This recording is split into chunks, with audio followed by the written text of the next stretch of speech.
Je retrouve le ministre des Finances du Québec, Éric Girard. Bonsoir, Monsieur le ministre.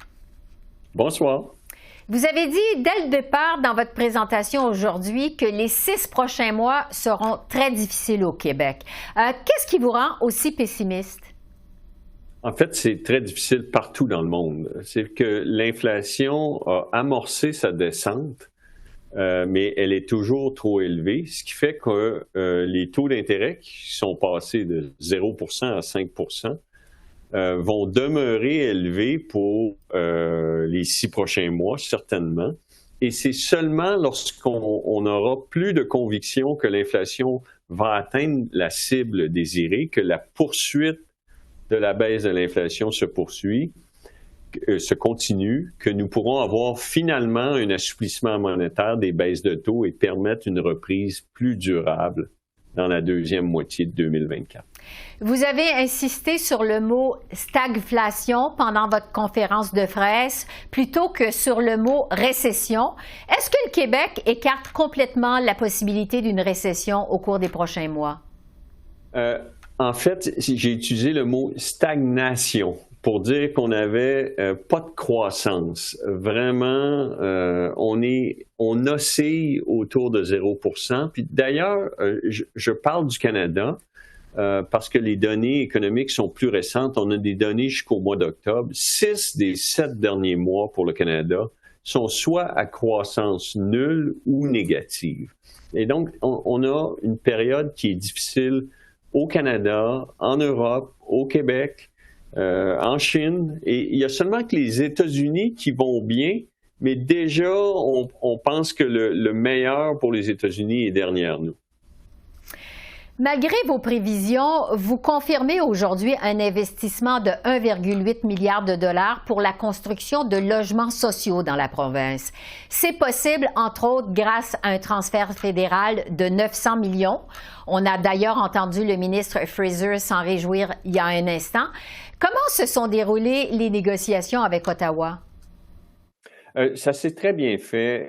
Moi, dès le mois de juin, j'ai eu une rencontre bilatérale avec la vice-première ministre et ministre des Finances, Mme Freeland, ici à Québec. Et je lui ai dit, vous voulez faire des logements, nous voulons faire des logements. Vous avez un fonds pour l'accélération des logements, mais c'est plein de conditions qui empêchent le déploiement de ces sommes-là. Alors, par la suite, il y a eu un remaniement ministériel au gouvernement fédéral. M. Fraser a pris le portefeuille, a travaillé avec la ministre Duranceau, la SCHL, la Société d'habitation du Québec, la Société canadienne d'hypothèque et de logement, qui administre le fonds. Tout le monde a bien travaillé pour avoir une entente qui respecte la compétence du Québec. C'est le fédéralisme asymétrique qui fonctionne. Il nous transfère 900 millions. Nous investissons 1,8 milliard. Ça va donner 8 000 logements dans les 5 prochaines années, puis c'est au bénéfice des Québécois. On se rappelle, au mois de septembre, Ottawa a aboli la TPS sur la construction de logements locatifs. L'Ontario, on le sait, l'a imité peu de temps après. Pourquoi le Québec n'a pas choisi d'abolir sa taxe? Pourquoi ne pas avoir suivi l'exemple du gouvernement fédéral? Bien, parce que, d'une part, malheureusement, la TVQ est 2 fois le niveau de la TPS, donc c'était 2 fois plus cher pour nous. Et ensuite, c'est une mesure qui n'est pas particulièrement efficace parce qu'elle est très diffuse ou indirecte. Si on baisse les taxes, on pourrait dire que le bénéfice serait 1 tiers pour les locataires, 1 tiers pour les propriétaires, 1 tiers pour les constructeurs. Bref, on n'a pas de garantie que ce qui nous coûterait 1,5 milliard va vraiment donner des logements supplémentaires. Contrairement à ce qu'on fait aujourd'hui, où on a le contrôle sur le 1,8 milliard, et on peut affirmer qu'on va construire 8 000 logements avec ça. On sait que un choix. Ouais. On sait que le gouvernement du Québec est en négociation avec les employés de l'État, les négociations qui achoppent sur les salaires. Vous avez présenté une offre bonifiée aux syndiqués, mais le Front commun demande encore plus. Avez-vous une marge de manœuvre pour en offrir plus, justement? Non, parce que ce qu'on a dans le cadre financier, c'est une croissance des dépenses qui respecte la capacité de payer des Québécois, une croissance des dépenses à 3 par année. Et ce qu'on a à faire, c'est 14,8 sur 5 ans, qui est supérieur à la prévision d'inflation de 12,7 Alors, la réponse la plus simple à votre question, c'est non, il n'y a pas de marge de manœuvre. D'ailleurs, nous avons dû utiliser nos marges de manœuvre pour faire les logements, pour lutter contre l'itinérance, l'adaptation au changement climatique, la formation pour la formation en construction, et les inscriptions vont très bien d'ailleurs. Et donc, les marges de manœuvre, on les a utilisées pour faire répondre à des priorités sociales urgentes. Mm-hmm. Mais les syndicats ont annoncé 3 autres journées de grève au mois de novembre. Vous en mettrez pas plus sur la table? Non, c'est pas parce qu'il y a des journées de grève qu'on va mettre plus d'argent sur la table. C'est un processus normal de négociation. Je comprends que ça a beaucoup d'impact pour les parents, pour les gens.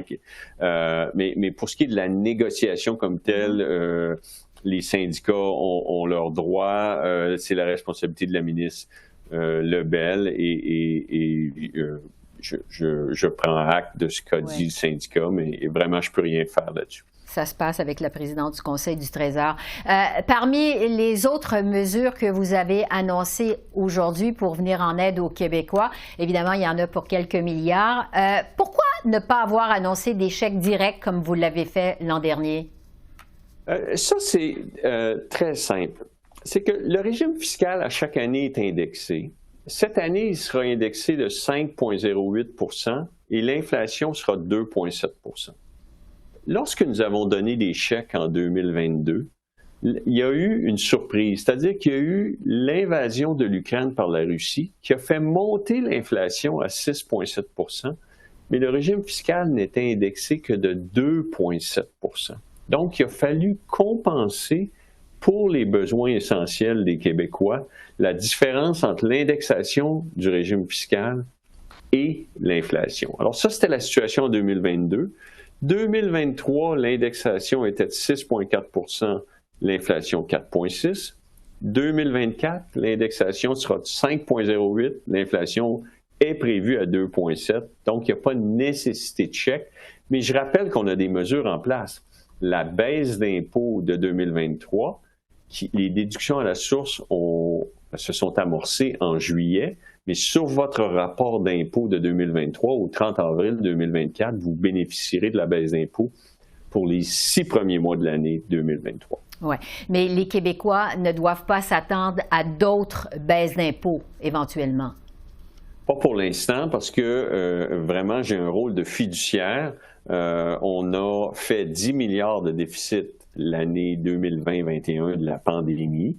Il fallait répondre à l'urgence sanitaire. Il fallait donner des moyens à la santé de combattre ce qui était extrêmement important, un défi extrêmement important. Et là, on attend 4 milliards de déficit cette année. On doit converger doucement vers l'équilibre budgétaire en 27-28. Et puis pour ça, ce qu'on a dans le cadre financier, c'est 3 de croissance de dépenses. Éric Girard, ministre des Finances du Québec, merci beaucoup. Merci de votre temps. Merci beaucoup.